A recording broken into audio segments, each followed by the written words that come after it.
Hello बच्चों, I'm your botany teacher, Miss Sonali, and I welcome you all in this series of video lectures for BSc Medical 6th semester class.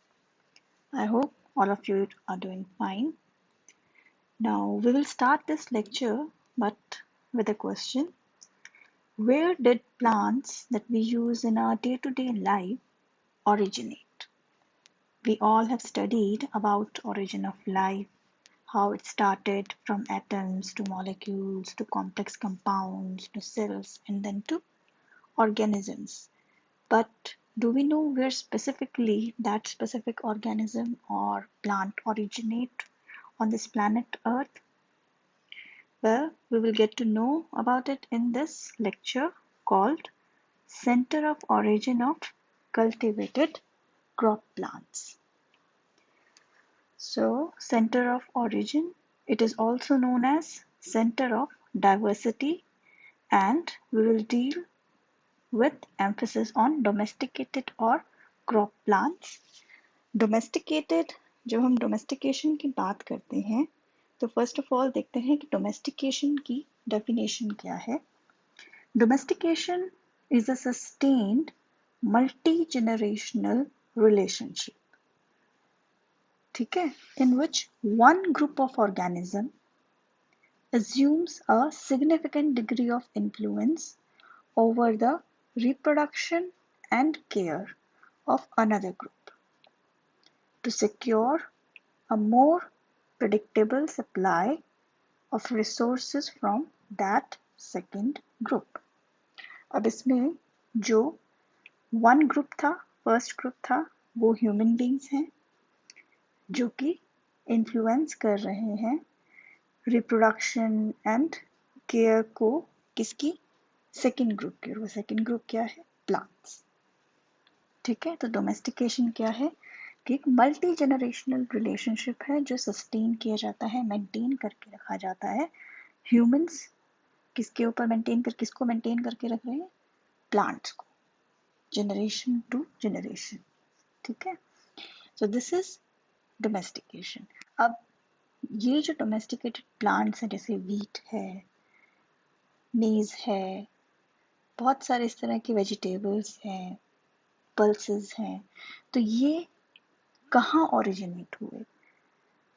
खासकर वो plants जो हमें फ़ायदा देते हैं, वो प्लांट्स इस लेक्चर में डिस्कस होने हैं. और वो प्लांट्स क्या कहलाएंगे, डोमेस्टिकेटेड या क्रॉप प्लांट्स. तो वो कहाँ ओरिजिनेट हुए? तो सबसे पहले जो कुछ एविडेंस मिले हैं डोमेस्टिकेशन के या कल्टीवेशन के, या कि किस तरह से प्लांट्स को यूज़ किया गया, तो वो मिले हैं 9000 BC के आसपास, उससे पहले. और वो कब मिले हैं, एशिया में. कहाँ मिले हैं, एशिया में. और वो प्लांट जिसको यूज़ किया गया था, जिसके एविडेंस मिले हैं, वो है बॉटल गॉर्ड. ठीक है, बॉटल गॉर्ड क्या होता है, लॉकी जिसको बोलते हैं. ठीक है, तो वो यूज़ किया गया था, वो एज अ एक जैसे बॉटल गॉर्ड होता है, इसका फ्रूट जो होता है जब वो सूख जाता है तो एक कंटेनर जैसी शेप ले लेता है. अंदर का उसका जो मांस होता है वो सूख जाता है, तो वो एक उसका जो फ्रेमवर्क रह जाता है, सिर्फ उसके जो सेल्यूलोस होता है और जो इसका हार्ड पार्ट होता है, हार्ड कंटेंट होता है, वो बच जाता है. वो फ्रेमवर्क फिर किस लिए यूज़ होता है, एज अ कंटेनर काम करता है. तो वो यूज़ किया जाता था. उसके कुछ एविडेंस हैं. पहले वो एशिया में था और एशिया से फिर वो दूसरी जगह ह्यूमन बींग्स ने जब मूव किया तो वो अमेरिका तक पहुंचा. वहाँ पर 8000 BC के आसपास इसके यूज़ के एविडेंस मिले हैं. इसके अलावा सीरियल क्रॉप्स हैं, पल्सेस हैं और इस तरह के प्लांट्स हैं जिनके डोमेस्टिकेशन के बारे में हम स्टडी करेंगे. तो सीरियल्स में जैसे एक आता है व्हीट, गेहूं जिसको कहते हैं, जो सबसे ज़्यादा यूज़ किया जाता है एज अ फूड. ठीक है, तो वो कब ओरिजिनेट हुआ, उसके कब हमको ट्रेसेस मिले, एविडेंस मिले 9000 BC के आसपास उसके ट्रेसेस मिले। कहाँ पर? फर्टाइल क्रिसेंट, ये एक टर्म दी गई है एक रीजन को, मिडल ईस्ट में है। तिग्रिस एंड यूफ्रेट्स नाम का एक रीजन है, एक बहुत बड़ा एरिया है, ठीक है, नॉर्दर्न इराक में। उस रीजन को कहा जाता है फर्टाइल क्रिसेंट, क्योंकि वो रीजन, वहाँ पर तिग्रिस एंड यूफ्रेट्स जो हैं, वहाँ पर दो रिवर्स हैं जो उस रीजन को फर्टाइल बनाती है। जैसे यहाँ इंडिया में गंगा है और ब्रह्मपुत्र है, वो उस एरिया को बहुत फर्टाइल बनाती है, ऐसे ही वहाँ पर रिवर्स हैं नॉर्दर्न इराक में, वो उस एरिया को बहुत फर्टाइल बनाती हैं, और इसलिए उसको फर्टाइल क्रिसेंट कहा गया है। और वहाँ पर व्हीट के ओरिजिन होने के एविडेंस मिले हैं 9000 BC, बिफोर क्राइस्ट कहते हैं BC को, ठीक है। ऐसे ही अब उन्होंने कहा कि ये जो इस तरह के डोमेस्टिकेटेड प्लांट्स हैं, इनके फीचर्स क्या हो सकते हैं, कि जब हम इनको स्टडी कर रहे हैं या इनको ढूंढ रहे हैं तो इनमें क्या चीज़, किस तरह के फीचर्स मिले हैं। तो एनुअल्स होते थे, जो पुराने डोमेस्टिकेटेड प्लांट्स थे ज़्यादातर एनुअल्स होते थे, उनके सीड्स या फ्रूट्स जो है वो लार्ज साइज के होते थे, ठीक है। ये उनके कुछ फीचर्स थे। अब दूसरा, मिडिल ईस्ट में क्यों मिले हैं ज़्यादातर, काफ़ी सारे प्लांट्स जो हैं वो मिडिल ईस्ट में मिले हैं। तो वो क्यों मिले हैं? एक तो ड्राई समर क्लाइमेट जो है वो उसका बहुत सूटेबल था। दूसरा, वैरायटी ऑफ लैंडस्केप, जो मिडिल एक तरह से रीजन है, वहाँ पर लैंडस्केप जो है डिफरेंट टाइप्स का मिलता है। वहाँ पर ड्राई एरिया भी है, वहाँ पर कोस्टल एरिया भी है, वहाँ पर माउंटेनियस एरिया भी है। तो इस तरह से जो एक वैरायटी ऑफ लैंडस्केप और क्लाइमेट, बहुत ज़्यादा रेनी भी नहीं है, बहुत ज़्यादा ड्राई भी नहीं है, तो इस वजह से वो एक सूटेबल एरिया बना रहे, रीजन बनाया उन्होंने, कंडीशंस बनाई जिससे कि वहाँ पर जो हमारे इम्पॉर्टेंट प्लांट्स हैं जो खाने के लिए यूज़ होते हैं वो इजीली वहाँ पर ग्रो कर सके, ठीक है। तो अब डोमेस्टिकेशन को दो कैटेगरीज में डिवाइड किया जा सकता है रीजन्स के ऊपर बेसिस पे। एक तो था मिडल ईस्ट, ठीक है, जहाँ पर बहुत सारे प्लांट्स ओरिजिनेट हुए हैं। दूसरा है Mexico and south America. Middle east को ओल्ड वर्ल्ड भी कहा जाता है, जो सबसे पहले डोमेस्टिकेटेड प्लांट्स के ट्रेसेस मिले हैं वो मिडल ईस्ट के रीजन्स में मिले हैं।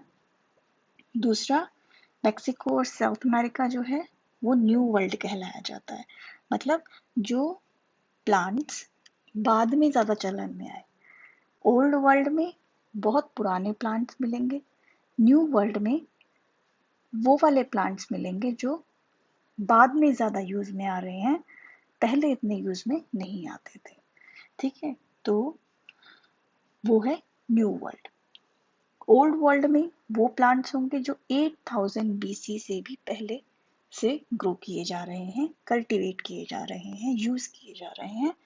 और न्यू वर्ल्ड में 6000 से 7000 BC में जो प्लांट्स डोमेस्टिकेट होना शुरू हुए थे, जो स्पीशीज डोमेस्टिकेट होना, कल्टीवेट होना शुरू की थी, वो मिलेंगे, ठीक है। वो उस रीजन में ओरिजिनेट हुए हैं। और मिडिल ईस्ट में जो ओरिजिनेट हुए हैं वो 8000 BC जो है उससे भी पहले से कल्टीवेट किए जा रहे हैं, उगाए जा रहे हैं, ठीक है। तो ये दो major old world and new world हैं डोमेस्टिकेशन की। अब बात आती है डोमेस्टिकेशन या ओरिजिन ऑफ कल्टीवेटेड प्लांट्स, इसका कंसेप्ट कैसे आया।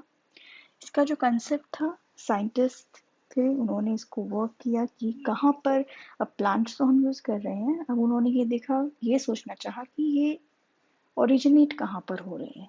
अब कोई प्लांट है, व्हीट है, वो किसी पर्टिकुलर जगह पर मिल रहा है, कोई जैसे मैंगो है, वो इंडियन सब कॉन्टिनेंट है, उसके लिए एंडेमिक है। ऐसे ही नीम है, नीम आपको अमेरिका की साइड नहीं मिलेगा, ना वेस्टर्न कंट्रीज में कहीं नहीं मिलेगा। तो ऐसा क्या है, कौन सा प्लांट कहाँ ओरिजिन हुआ? वो तो अब ऐसा हो गया है कि एक प्लांट को हम दूसरी जगह इजीली ग्रो कर सकते हैं, लेकर जा सकते हैं, लेकिन पहले ऐसा नहीं था।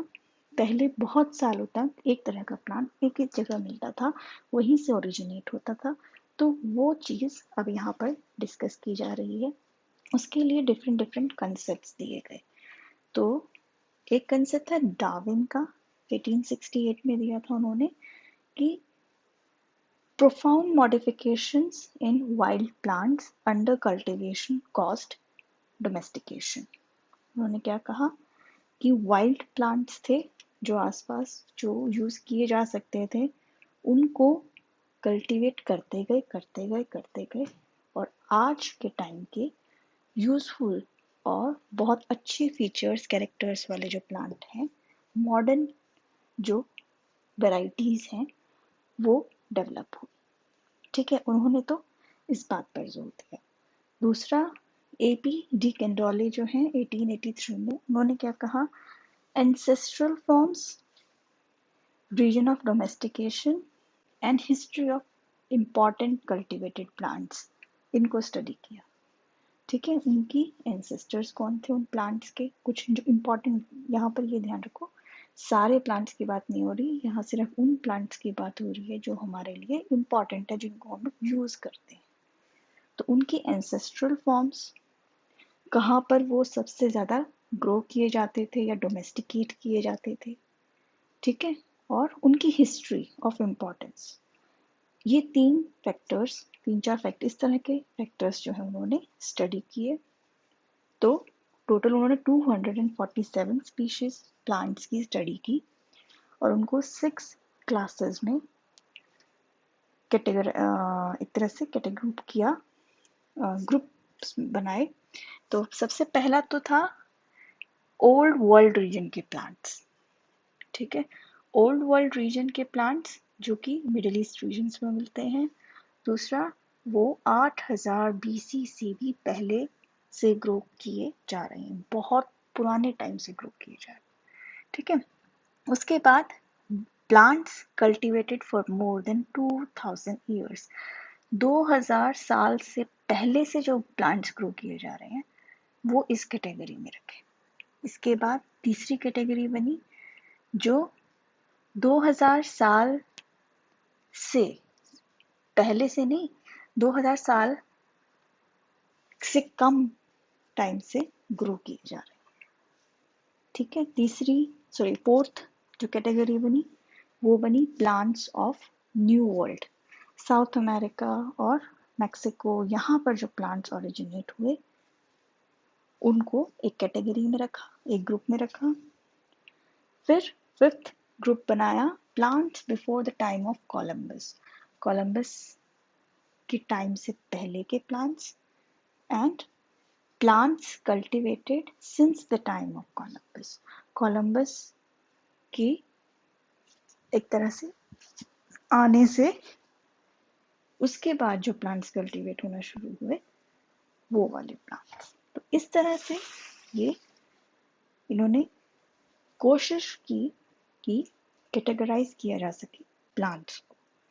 ठीक है, फिर बाद में मेंडल ने जो है नेचुरल सिलेक्शन एंड हाइब्रिडाइजेशन को कहा कि ये एक इम्पॉर्टेंट फैक्टर था प्लांट्स की कल्टीवेशन का और मॉडर्न जो प्लांट्स हैं उनकी, जो आज की जो वैराइटीज हैं उन डेवलपमेंट का। ठीक है, उन्होंने ऐसे कुछ अलग से क्लासेस वगैरह या सेंटर्स अलग से नहीं दिए, लेकिन उन्होंने बेसिस बताया कि वो कैसे बने। तो वो था नेचुरल सिलेक्शन का प्रोसेस और हाइब्रिडाइजेशन का। अब बात करेंगे, रशियन बॉटनिस्ट थे, एग्रीकल्चरिस्ट बॉटनिस्ट निकोलाई इवानोविक वेविलोव। 1924 में इन्होंने एक बहुत इम्पॉर्टेंट कंसेप्ट दिया और वो कंसेप्ट था सेंटर ऑफ ओरिजिन का। ठीक है, तो उन्होंने क्या कहा सेंटर ऑफ ओरिजिन को, क्या है ये, it is a area of a tax on. Tax on क्या होता है, किसी भी ग्रुप या रैंक का एक मेंबर, ठीक है। So the area of a taxon normally above the rank of species, ठीक है, in which the largest number of constituent texts of subordinate ranks are concentrated। तो ये एक तरह से देखा जा सकता है कि ancestor जिसके बहुत सारे, जिससे उससे मिलते जुलते, जैसे जीनस को देख सकते हैं हम, खास कर जीनस को यहाँ पर लिया जा सकता है। जीनस में बहुत सारी स्पीशीज होती है, लेकिन वो सारी की सारी एक जीनस को बिलोंग करती है। तो एक जीनस है तो उसके बहुत सारे मेंबर्स, ठीक है, वो उस एरिया में प्रेजेंट हैं, तो वो एरिया जो है सेंटर ऑफ ओरिजिन कहलाएगा, ठीक है। अब उसने क्या ऑब्जर्व किया पाविलोव ने कि in some restricted areas a wide range of variability is encountered। पूरे वर्ल्ड में जो लैंड है उनमें कुछ रिस्ट्रिक्टेड एरियाज हैं, ठीक है, जिनमें बहुत ज़्यादा wide range of genetic variability या जेनेटिक वेरिएशन वाली जीन मेंबर्स जो हैं वो मिलते हैं, ठीक है। फॉर एग्जांपल इथियोपिया में वीट्स की बहुत सारी वेरिएशंस मिलेंगी, वीट प्लांट, ठीक है। ऐसे ही साउथ अमेरिका में मेज की बहुत सारी वेराइटीज मिलेंगी, ठीक है। तो उन्होंने एक तरह से ये रिस्ट्रिक्टेड एरियाज बता दिए कि पूरे लैंड पर नहीं, पूरे अर्थ पे नहीं मिलेंगे, कुछ रिस्ट्रिक्टेड एरियाज हैं वहीं पर ये बहुत सारी वेराइटीज मिलेंगी एक प्लांट की, ठीक है। फिर these are few such regions, ऐसे रीजन्स बहुत कम हैं, ठीक है, and are generally small areas, और छोटे होते हैं, ठीक है। जब उन्होंने रिस्ट्रिक्टेड कहा तो उसका मतलब एक तरह से यही था कि वो लिमिटेड हैं और साइज में भी वो छोटे हैं, ठीक है। confined to the mountains or foothills of the tropics and subtropics, ज़्यादातर माउंटेन्स पर या जो फुट हिल्स होता है ट्रॉपिकल या सब ट्रॉपिकल एरियाज वहां पर ही मिलते हैं, ठीक है। He called such regions as gene centre या डाइवर्सिटी सेंटर। उन्होंने इस तरह के एरिया या रीजन को जीन सेंटर कहा या डाइवर्सिटी सेंटर कहा। मतलब ये वो रीजन था जहाँ पर बहुत सारी डाइवर्स फॉर्म्स मिल रही थी या जेनेटिक वेरिएशंस मिल रही थी, तो इसलिए जीन सेंटर या डाइवर्सिटी सेंटर कहा। ऑल वेरिएशंस या varieties from cultivated to wild species are present in these regions। अब जो प्लांट हम जिसको स्टडी कर रहे हैं उसकी कल्टीवेटेड फॉर्म, या कल्टीवेटेड मतलब जो आज हम मॉडर्न यूज कर रहे हैं ज़्यादातर, ठीक है, वो, और उसकी वाइल्ड फॉर्म, ये जो रेंज है वाइल्ड से लेकर कल्टीवेटेड फॉर्म तक की उसकी काफ़ी सारी जो रेंज है, जो वैरायटीज़ हैं, वो सब उस सेंटर में मिलती हैं, ठीक। फिर उन्होंने क्या कहा, these regions are characterized by presence of dominant genes. अब डोमिनेंट जीन का काम क्या होता है, वो एक्सप्रेस होती है और रिसेसिव जीन को वो एक तरह से रोक देती है, ठीक है। तो डोमिनेंट जीन अगर वहाँ पर प्रेजेंट है, उन्होंने कंडीशन रखी कि इन रीजन्स में डोमिनेंट जीन होनी चाहिए, वो डोमिनेंट जीन किसी दूसरे रीजन में नहीं हो सकती, ठीक है। डोमिनेंट जीन वहीं मिलेगी जहाँ वो प्लांट ओरिजिनेट हुआ है। तो इनका कहने का यहाँ पर ये ऑब्जर्वेशन थी या ये मतलब था कि डोमिनेंट जीन्स जो है या डोमिनेंट कैरेक्टर वहीं मिलेगा जहाँ पर वो प्लांट ओरिजिनेट हुआ है, दूसरी जगह वो डोमिनेंट कैरेक्टर नहीं मिलेगा, ठीक है। उसके बाद उन्होंने क्या किया कि इन रीजन्स को दो ब्रॉड कैटेगरीज में डिवाइड किया। एक थी प्राइमरी सेंटर ऑफ ओरिजिन, अब उन्होंने जैसे कंपैरिजन किया, डाटा कलेक्ट किया, उसके बेसिस पर उन्होंने 2 कैटेगरीज बनाई।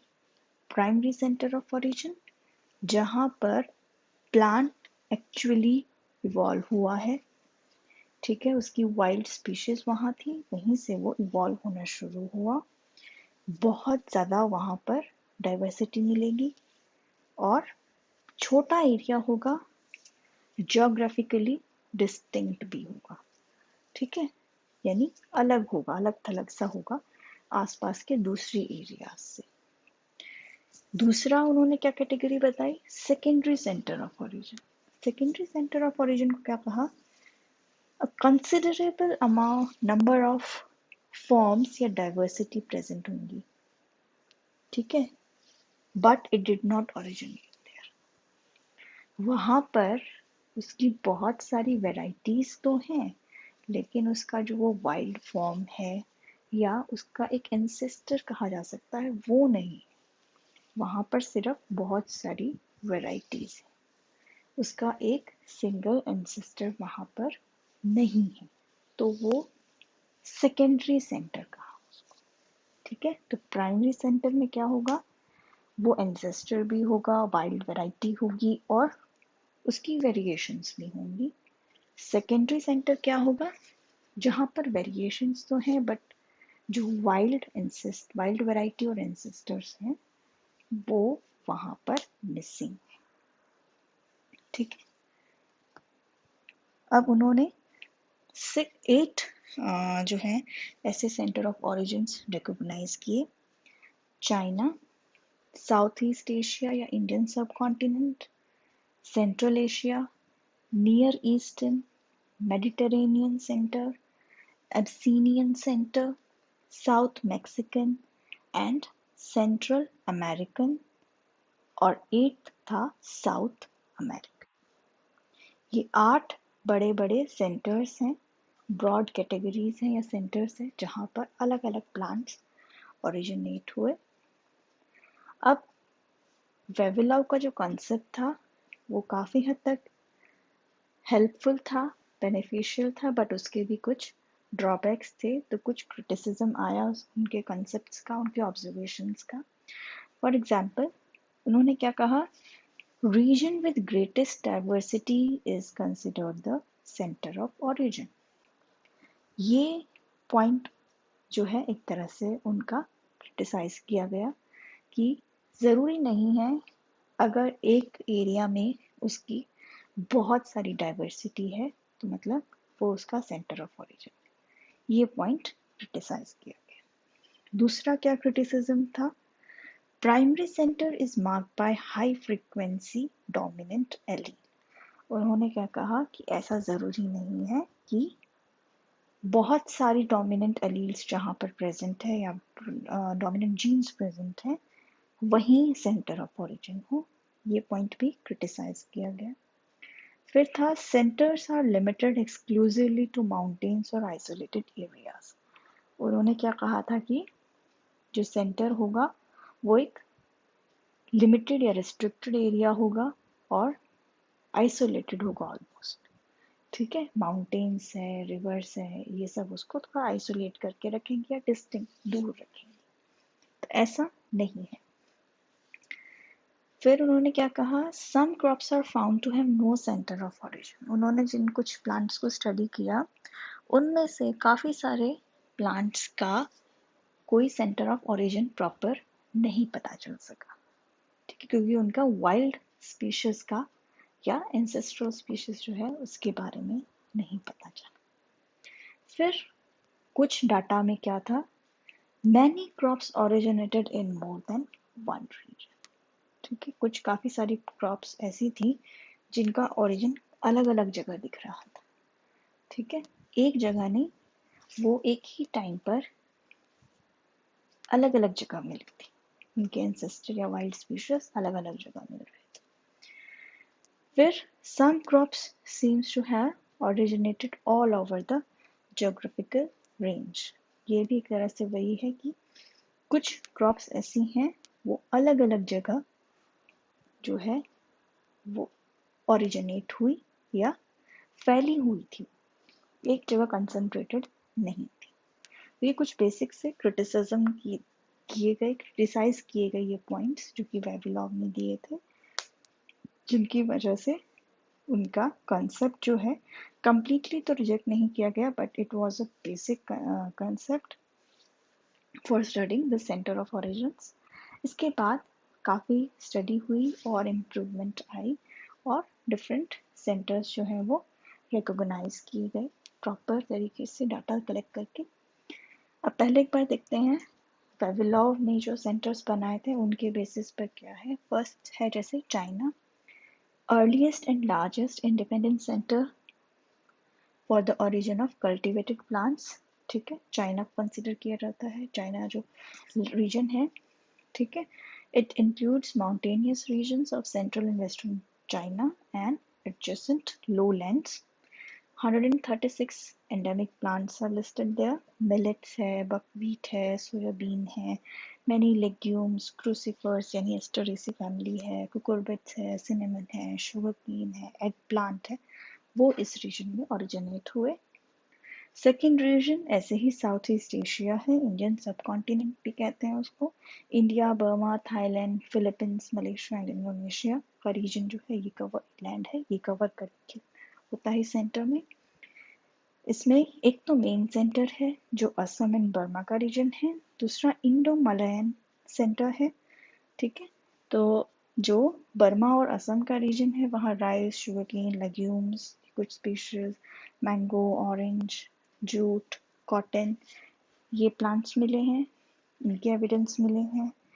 इंडो मलयन में nutmeg, black pepper, vanilla hemp, coconut, banana, ये प्लांट्स के ओरिजिन मिले हैं। ऐसे ही सेंट्रल एशिया है, वहाँ पर पंजाब रीजन है, अफगानिस्तान है और ताजिकिस्तान है, उज़्बेकिस्तान है, वेस्टर्न चाइना है। यहाँ पर onion, grapes, almond, spinach, pistachio, Apple, in plants के ओरिजिन के ट्रेसेस मिले हैं, एविडेंस मिले हैं। फिर नियर ईस्टर्न एरिया है, वो उसमें इंक्लूड होता है कुछ रीजन एशिया का वेस्टर्न साइड में से, और ईरान एंड तुर्कमेनिस्तान, ये वाले जो रीजन हैं, कंट्रीज हैं, ये इसमें इंक्लूडेड हैं। और ब्रासिका है, काफ़ी सारे टेम्परेट फ्रूट्स हैं, फॉरेज क्रॉप्स हैं। तो ये इस तरह के प्लांट्स यहाँ पर जो है ओरिजिनेट हुए हैं। ऐसे ही मेडिटेरेनियन सेंटर है जिसमें ऑलिव्स हैं और क्लोव है, कैबेज है, ग्रेप्स हैं और sorry black and red mustard है, ठीक है। इस तरह के प्लांट्स वहाँ पर ओरिजिनेट हुए हैं। सिक्स रीजन है एब्सीनियन रीज सेंटर, ये है इथियोपिया, सोमालिया और ये जो रीजन है, ठीक है, साउथ अफ्रीका के आसपास जो नीचे वाला रीजन है, ठीक है। फिर वहाँ पर व्हीट है, बार्ले है, बीन्स, कॉफ़ी, कैस्टर, इस तरह के प्लांट्स वहाँ पर ओरिजिनेट हुए हैं। सेवेंथ सेंटर था south Mexican and central American, वहाँ पर रीजन है Mexico, Guatemala, Honduras and Costa Rica. Maize, squash, sweet potato, red pepper, cotton, guava, papaya, tobacco, cacao and chilli, इस तरह के प्लांट्स वहाँ पर ओरिजिनेट हुए हैं। और एट्थ रीजन जो है या एट्थ सेंटर ऑफ ओरिजिन है, इसको तीन कैटेगरीज में डिवाइड किया है, Peruvian, Ecuadorian, Bolivian. Highly mountainous region है, potato, tomato, pumpkin, red pepper, Egyptian cotton, quinine and tobacco का यहाँ पर ओरिजिन हुआ है। ग्लो इट्स ऑलमोस्ट चिली के आसपास का जो रीजन है वो है, यहाँ पर कॉमन पोटैटो जो है वो ओरिजिनेट हुआ है। फिर है ब्राज़ील एंड पैराग्वेन रीजन, वहाँ पर groundnut, cassava, pineapple, rubber and cashew nut के प्लांट्स जो है उनका ओरिजिन हुआ है। अब इसके बाद जो जैसे कि पहले बताया था, आगे और स्टडीज हुई और डाटा कलेक्ट किया गया। उसके अकॉर्डिंग 6 सेंटर ऑफ ओरिजिन्स जो हैं वो बताए गए। इंडिया, मलेशिया एंड इंडोनेशिया, वहाँ पर mango, coconut, banana, mustard, rice, orange, radish ये मिले। इथियोपिया में बीन्स एंड ओकरा है। मेडिटेरेनियन रीजन में onion, turnip, lettuce, parsnip, celery, rhubarb ये प्लांट्स कल्टीवेट की गई, ओरिजिन हुई।